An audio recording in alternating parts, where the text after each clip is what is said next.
Hi, Gaye DeRusso, the Majestic rider. This is Blue Jay. Come on. And he's a Rocky Mountain horse. I believe he's 9. And he's just here for a very short amount of time because they took the other horse home to have the vet do some work. And then they're bringing another. So we don't have a lot of time with this guy. He's very cute. Oh, and I forgot we got a mount on the other side. So you can get on your horse either side. Everybody thinks you got to get on from the left. You don't. The only reason people got on from the left was because of knights and their swords, and their sword was on their left side. So if they got on the other side, it was very hard to pick their leg up. So it's hard to teach yourself to get on the other side. It's very uncomfortable for me because I don't do it all the time.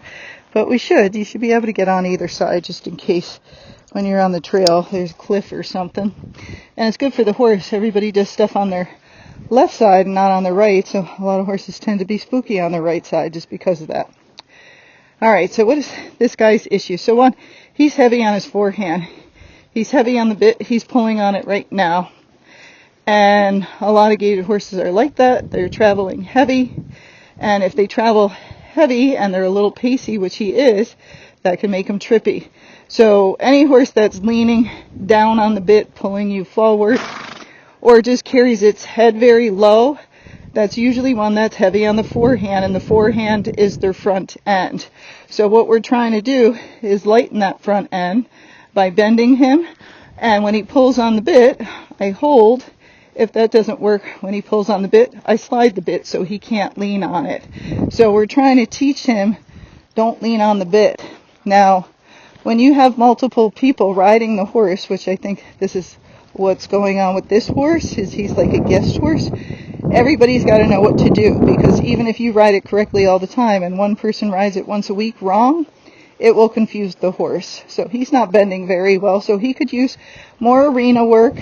I know everybody just wants to go on trail, but if you ride your horse in the arena once or twice a week, it can make a huge difference on their balance, on their bending, and them understanding you, because the benefit is there's not as much stimulus in here as there is on the trail. So I don't really want him to bring his head way down or anything. I just want him not pulling on the bit and carrying himself. So he's light right now, but I also got to be careful he still doesn't get his head down too low when we do that. So I'm just going to do all the arena stuff I do. We're going to do our serpentine, make sure he's bending. And he pulled much worse that first day when I got on him versus today, so he's already getting better. But again, I'm the only one riding him here. So you want to make sure your horse bends, make sure it's not pulling on you. And what I do, again, when he pulls, you can hold and then release when he lets go of the bit. But some of them don't, they just pull harder. And so if they do that, I just make it uncomfortable by sliding that bit across their tongue. And if that's not working, I slide it harder and harder so they don't want to lean on it because it's making them uncomfortable. He's a little bit, I would say a little jumpy on the ground. Not horrible, but a little jumpy, so he could use a lot of desensitizing.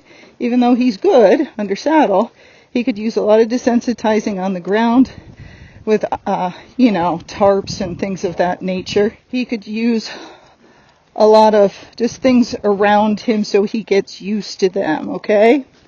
So what I'm trying to do with these poles is just have him walk over him, separate his legs, and then his flat walk is pretty decent, but his saddle gait is very pacey. And when he's loose, and I'll put a little clip of that in, he'll trot, gait, and pace. Now, he just pulled on me pretty hard, so what did I do? I kind of pulled back pretty hard.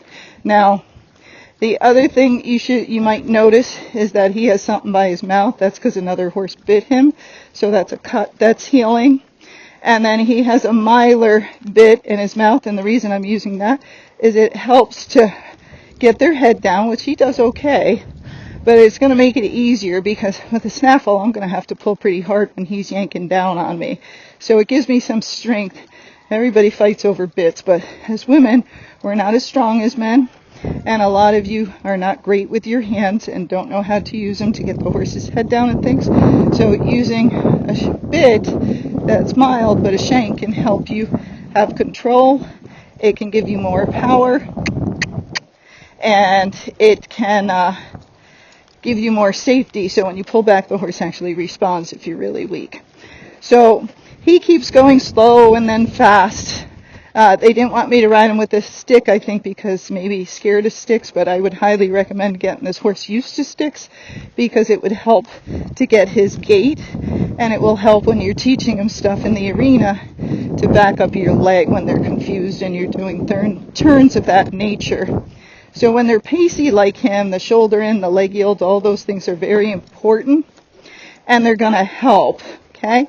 So when you don't have the poles, you'll have something that will help to separate that horse's legs. But see, right now he's pretty dull, and I'm hitting him with my spur pretty hard. And that's what I would have used a stick to back it up instead of teaching him just to ignore me and making me work much harder. The poles are a means to an end. So you're not using the poles forever. You're using the poles to get the muscle tone in the horse and muscle memory so they can do the gait, and then you're not going to use the poles anymore. But they got to build that up first. So when you're doing this, what I would do with this horse is lunge him over poles before I rode him to warm him up, get off some excess energy, but also separate his legs, and then I would ride over poles every single time I rode him. And I would probably ride him in the arena for a month, fixing that gait, and then I would go back out on the trail. Okay? But I wouldn't until then, because otherwise it's much harder and you're just going to keep pacing. So if you get rid of the pace, you won't have to go back unless your horse has time off and it's unconditioned. All right, so they're using the other end of the arena, so I can't do my leg yield and stuff as I normally do. So what I'm going to do is spiral the circle out, and that means I'm going to leg yield him. I'm going to push him off my left leg. See how problem I'm having? Because he doesn't know how to do it well. And then I'm going to slow down. See, he has his speed controls off too. He just speeds up when he thinks he's supposed to. And I didn't ask him to speed up at all. So all those things affect your gait. So you got to tell your horse no. Okay? So all I'm trying to do is just make my circle bigger and then make my circle smaller so I get the leg yield done. Now he just yanked on me pretty bad. So what am I going to do? I'm saying the bit pretty hard, like don't do that. And he's not bending. Okay? And see, this is much more difficult. You usually don't see me work that hard, do you? No, but that's because I'm carrying a stick and that stick helps. So with this guy, I'm having to work hard because I'm just using my leg and my spur and he's ignoring my leg, so I'm going to my spur a fair amount. So your inside rein, your left rein helps to bend them. Your outside rein, which is your right rein when we're doing this circle, is going to help with speed. Now you can pull on both reins like I just did there to help with speed, but if you're bending them, you can pull a little bit more on your outside rein. He's sucking back and not going forward to help control the speed but keep your bend. So this is not a horse I would want to stop to go to the bathroom. I only let horses with high energy stop, and that's because the dull or lazy ones will tend to start trying to go to the bathroom all the time and just have one poop every 5 minutes so they can stop. So be careful with that, okay? And if you just got your horse going and you're working on gait and they stop to poop, you got to start all over again. Okay. So now we're going to start spiraling our circle in. Make sure when you go over the poles, keep your eyes up and sit way back. I'll sit a lot of times in a chair seat over poles because they can trip and they can fall. They can fall right on their face. So that's another reason I lunge them over them first so they know what to do with their feet. And if they're tripping and falling when I'm lunging them, I do not ride them over poles. You stay very safe. Okay. So now I'm going to make the circle a little bit smaller. And so I'm going to bring them more to the inside. So you see me, I won't be going over the poles. So any pacey horse, lots of lateral work. You wouldn't be able to do this on the trail. Okay? You might be able to bend him here and there, but obstacles are going to come up and it's going to be much harder. So he tends to ignore a lot. So he could use some reschooling. These guys are pretty funny. And you can see what horses do when people are testing them. Okay, so that's better. So here we got a decent flat walk and it just changed. So you see how he keeps changing? So he's definitely not set in his gaits. He could have been when they bought him, but he's not set now. And remember, the more people you have riding your horse, the more confusing it is, the more the horse gets messed up. You got to have one person get that horse really good, and then have that one person teach everybody else who's going to ride that horse. And if you got 3 people riding the horse, but everybody rides the same, guess what? The horse won't get messed up. If you have 3 people riding the horse and everybody rides different, that horse is going to be totally confused. It's just like if you had an English teacher, but there were 3 teachers, and every time one came in, they worked on something different, and they said, no, I don't do it like that. Don't do it like that. And so they get confused. Now, see, he wasn't paying attention. I'm going to be a little tough. So he couldn't get off his front end there, and that's very dangerous. So you might think I'm being tough, but I'm like, you need to pay attention. And you see his backup's not very good at all, so his backup's got to be better. So let's go right back to this pole and make sure he picks his feet up. So it's nice when you have quiet horses, but it's also dangerous that they get too quiet and they drag their feet. So you got to keep them awake. These horses aren't the same as quarter horses, and many of them, if they get lazy or too quiet, they don't pick up their feet, and because they have the pace in them, which quarter horses don't, they trip. So be very careful with that. So I would practice when I rode him, if he was staying here, backing up at least 6 to 10 times a ride. Okay, so we're going to back up again. Now this isn't that good, but it's okay. Now we're going to turn. Now, see, if he knew to turn on the forehand, he would just turn around. But he doesn't. And controlling that hindquarter is very important. It keeps you from having your horse bolt, buck, rear. It helps you to get their canter lead if you can control their hindquarter. And he doesn't have that control. He doesn't understand a turn on the forehand. So I would recommend teaching him that as well. So now we're trying to go back to the flat walk. You see he keeps changing. And I do like this horse. It's just I think he needs some work. So it's a nice horse. He's comfortable. Even when he's pacing, he's comfortable. But he can be a little trippy, a little heavy, and a little non-responsive.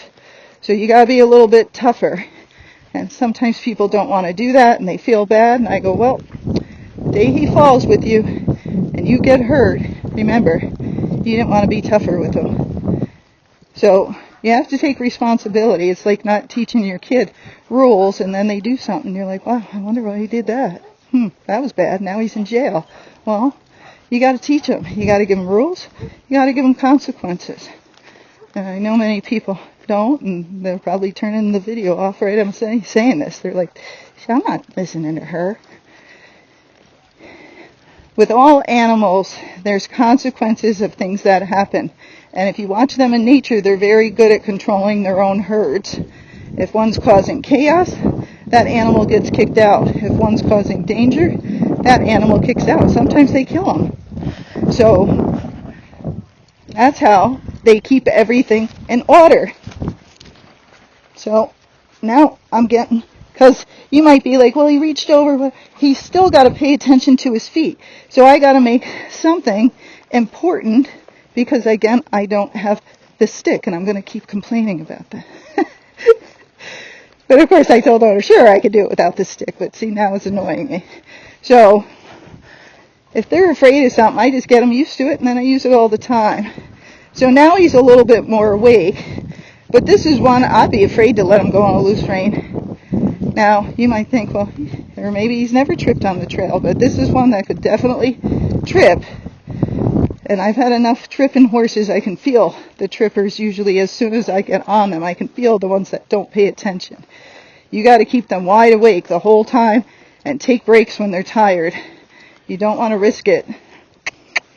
And before I rode gaited horses, I had no idea that horses could trip and fall on their face and plow into the ground. But now I've been doing gaited horses over 20 years. And gaited horses can do that quite easily if they're not paying attention. And then they fall over on you. So you always got to be paying attention if you have one like this.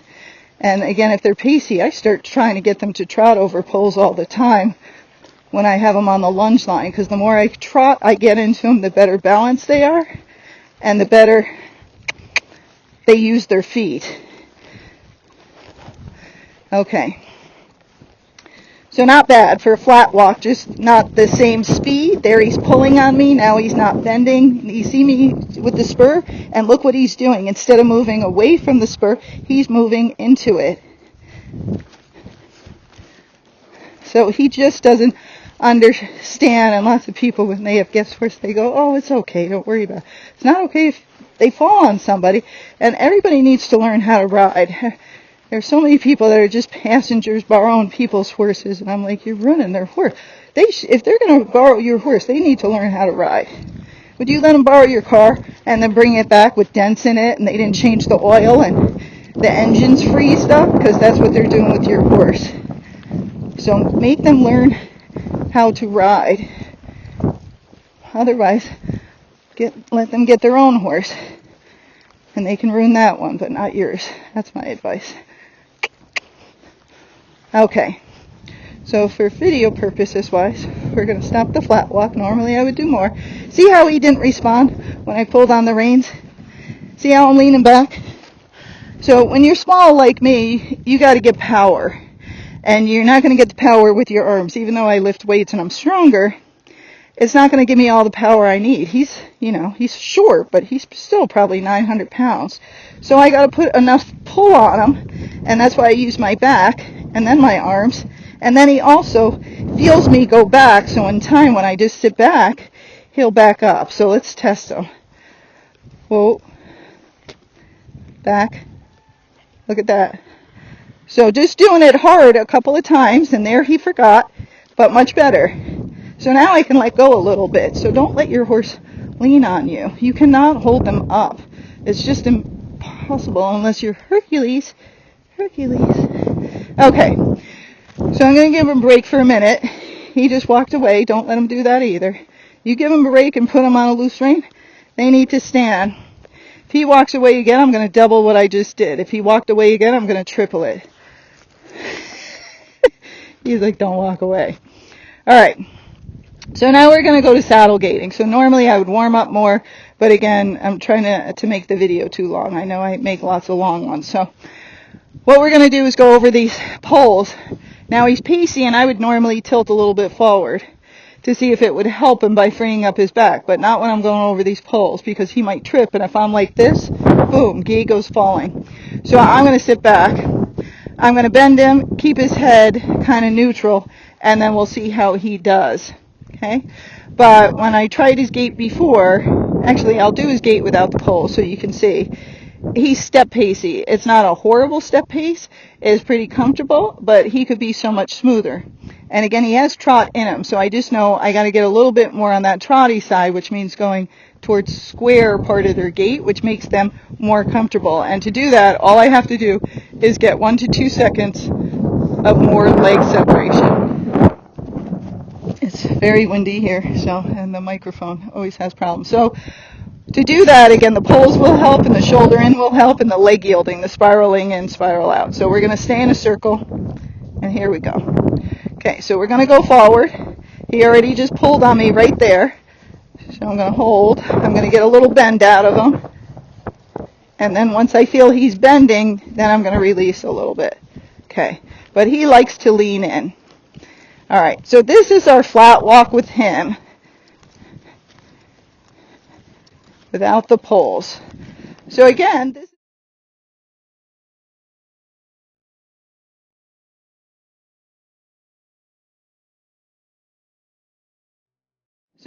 this isn't that pacey, except when he got right there. And I set my horse loose, so I got to remember to catch her after. So this is pretty good for a flat walk. This is nice, right? So you're thinking, well, you got your flat walk pretty good. He should just go into his saddle gait. He should, but he doesn't. Okay, so let's speed up. Now see, I just have a little soft bounce. It's not much at all, but this is not a foxtrot. That's the only time you should be bouncing is with a foxtrot, okay? So it's not.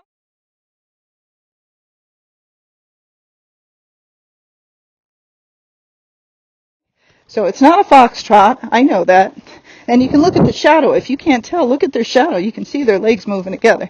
So I'm going to bend him, and I'm just going to show you if these things are going to work or not. Now he's leaning on me, so I'm going to bend him more. But again, this is not a one-time ride fix. that I just get on, fix him, and then he's fine for everybody else. Everybody has to do this. So see, even though I'm trying to do the shoulder in, he doesn't do the shoulder in that great yet, or the leg yield, so it's not helping me enough. So now I'm going to go over the pull. So I'm going to sit back. See him slow down? If he slows down, the pulls won't work. He's got to keep going.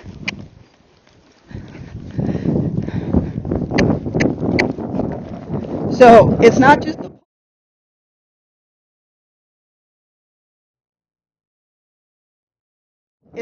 the pulls, it's the frame. I got to get it all at the same time.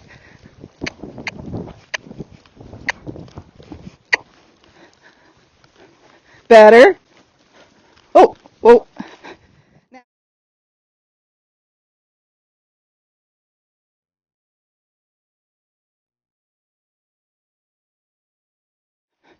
Now, it was really good right there. He did great.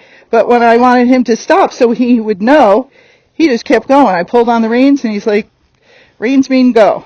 So you got to make sure you put more pressure on those reins. That horse knows to back off, okay? So that was pretty good. But again, what he's got to get is know what I want. That takes time. He's got to get the muscle, which takes time. That's the pulls, the leg yield, the shoulder in. All those things are going to be his workout. And then he's got to be able to hold it. And then he's got to be able to hold it for longer periods of time. But what I always do in the beginning is when they do it right, when I'm teaching and they don't understand, I immediately stop and rest. That tells them that's the right answer. But then we're going to go back to work. Now he's eating the bit. So with your miler, occasionally some of these will twist around. So you make sure it's back where it's supposed to be before you start. Okay, now as I walk off, sit way back, because he might have fallen asleep. So now let's speed up.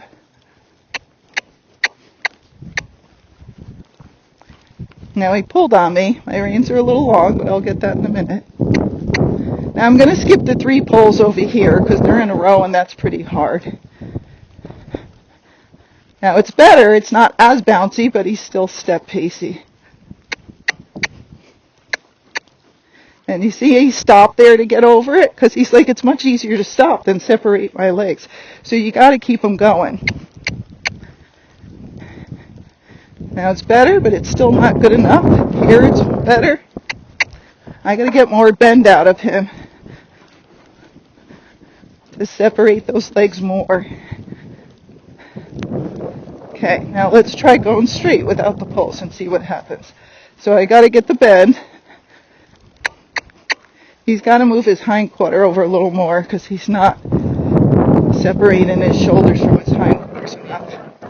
Now I don't want him looking like this all framed up like a dressage horse. I'm just using it till I get him going, and then I'm going to relax more like that. But I got to get him collected, get him off his front end, then let him go. And then that's what I'm going to have to do over and over again. So some of these horses, it's not that hard to fix, but you got to, see, he stopped, and he's like, the gate's there, let's leave. But you got to put in the motivation, the time, and that's the hardest part because nobody wants to do that. We all just want to go on the trail. And again, I don't know how he gaited when he came, so if he had a longer foot, that would have helped him to get his gait, because with that longer foot or a heavier shoe, it changes the breakover of the foot. The breakover is when that horse's foot is leaving the ground and its toe clears the ground. That's the time, okay, in the breakover. So once you do that, you can either delay or speed up that breakover by doing things with their feet, which I don't do, but it's very important that you know this, and I know this too. So when you buy a horse and it comes with a long or short foot, you know what it's doing. So he's getting better here, but I would like a little bit more. So if it's a long toe, remember I said I'm not stopping if he's going to the bathroom.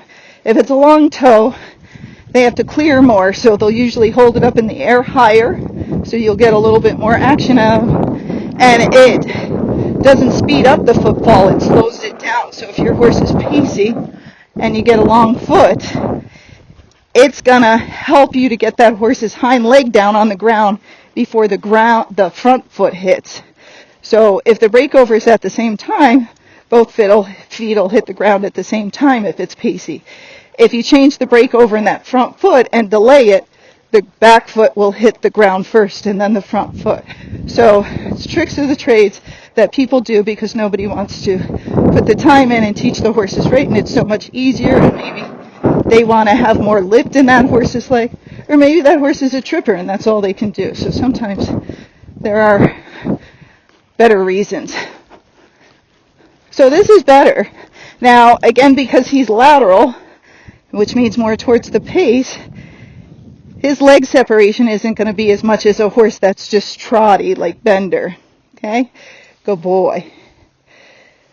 So, yeah, it's not truly his fault that I'm getting after him and stuff. No, it's just because how he's being ridden and he doesn't know. But again, if he goes home and they ride him the same, all this training I do while he's here, which I think is just a couple weeks, will be completely out the door. It won't even matter. And that's how it is when you go to clinics. If you don't go home and practice it, you don't know how to do it right, then you won't get it. You won't understand. And, that's why I videotape a lot of things so people can see, and all the other clinicians make you pay for that stuff. I'll be poor, they'll be rich, but I'm trying to help you. Anyhow, I know a lot of you don't have money, and this is the only way you're getting any training, so there you go. Right? Okay. Now this is hard for him, so I know I also can't do it super long because he's not going to be able to do it. So we're giving him a break, and then we're going to go the other direction. Okay. Now let's go back to breakover. So breakover, horse puts its foot down, and then it's picking it up, and it goes to clear the ground. Okay. So when it's foot, and when it's like rolling, and then so it goes heel toe, and then it bends, and then it's going to pick it up, that's going to be your breakover. Okay.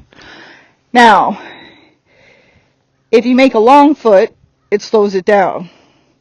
If you make it short, it speeds it up. Now, if your horse is pacey, either of those things might help. You can just try.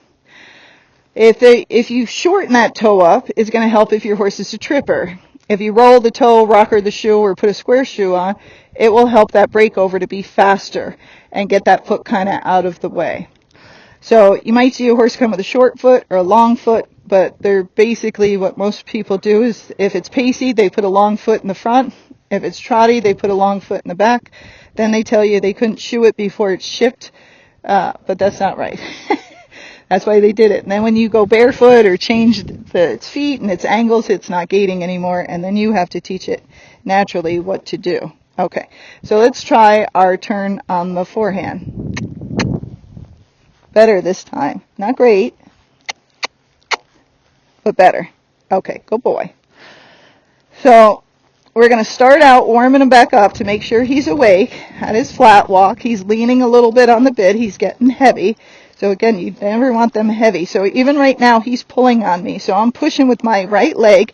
You can see it's being very active, and now he's not pulling on me so much anymore. Now he's probably going to pull right here by the gate. We'll see. Yeah, just a little. And he slowed down. Now, I'm trying to hit him with my leg pretty hard because he was ignoring me. I'm not kicking him with my spur. I hit him with the side of my foot, so I don't know what it looks like on video, but that's what I was trying to do because he was just ignoring that little poke of the spur. All right, so let's go faster. So we got the step pace because I'm bouncing, so we're going to go over the poles. So sit way back.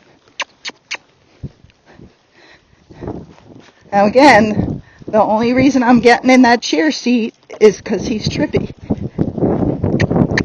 So sometimes you can just do these poles a couple of times and the horse has it. Sometimes you have to stay over these poles the entire time you're riding them. And that's why you want to see how long am I doing it for. Again, in the beginning I start with like 3 minutes and then work up to 5. Once I get up to 5 and they're doing it pretty good, He's much smoother now. I got the poles working for me. But then I know I can start skipping over some poles. Now, because we're doing the video,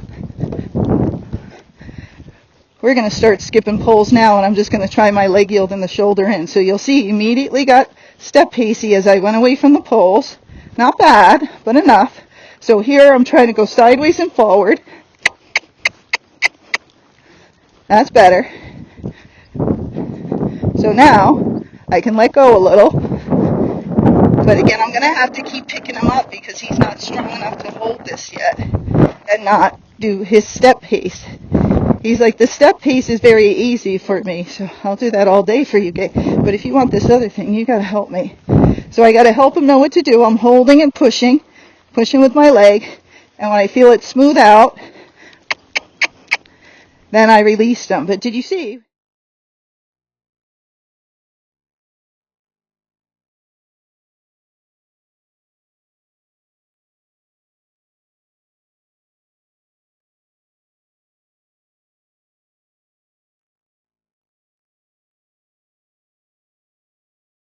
But did you see? When I started releasing him, he started slowing down. He's like, my job's over. So he needs some rules, some lateral work, some arena work, and people to be consistent. And he's quite a nice horse. And this horse could probably be pretty darn fast and smooth, okay? Because he does have that pace in him. So when they're pacey like this and they're trippers, I do some things to their feet. I make sure their toes back enough. I usually x-ray them so I can see where their bones are, make sure it's all aligned. Then I can also see how thick their soles are. And then I ask my shoer to roll the toe because that'll help get his foot out of the way, which might help clear obstacles more. And if that doesn't work, I tell the shoer, we'll look at the x-rays. Does he have enough sole? And if he does, let's rocker the shoe, because when you rocker it, you take some of the sole away. So I want to make sure that's okay. If they say no, or he doesn't have enough sole, now I'm step pacing again, you can see me bouncing. I'll put a square shoe on, which a lot of times is back shoe, and I put it on the front, because it helps the breakover and gets that toe out of that way. So again, not bad, not perfect, but he needs, that was pretty smooth right there. Oh, but I would say,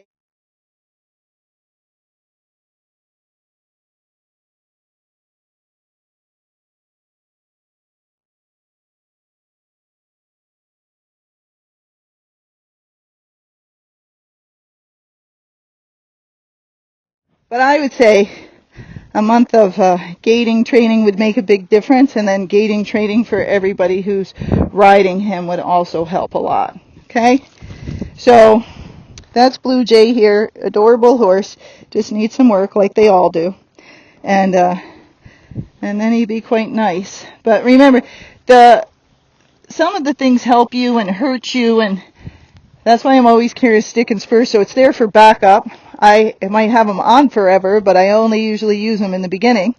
Then the horse understands I don't need them anymore. But if you're trying to get that horse to go forward, it won't listen. You're trying to get that horse to go sideways, and you taught it what to do, but it's just ignoring you. Then if you can't amp it up, if you can't get the point across somehow, they just ignore you, and it never gets better. So you have to make sure they listen to your leg, they listen to your seat and hands, that they're not leaning on you, and that when you ask them to move sideways or go forward or backwards, they actually do those things for you. All right. Hope that helps any of you with a pacey horse, or it keeps step pacing and you're trying to make it smoother, and what you should work on. So something like him, he'd be quite good in a couple of weeks, and then a month I would think he'd be pretty darn good, but then it's just keeping it up, conditioning him to hold that gait and go the way that we're trying to teach them, which is a saddle gait with more leg separation instead of doing a step pace. Remember to like and subscribe so I can keep the videos coming.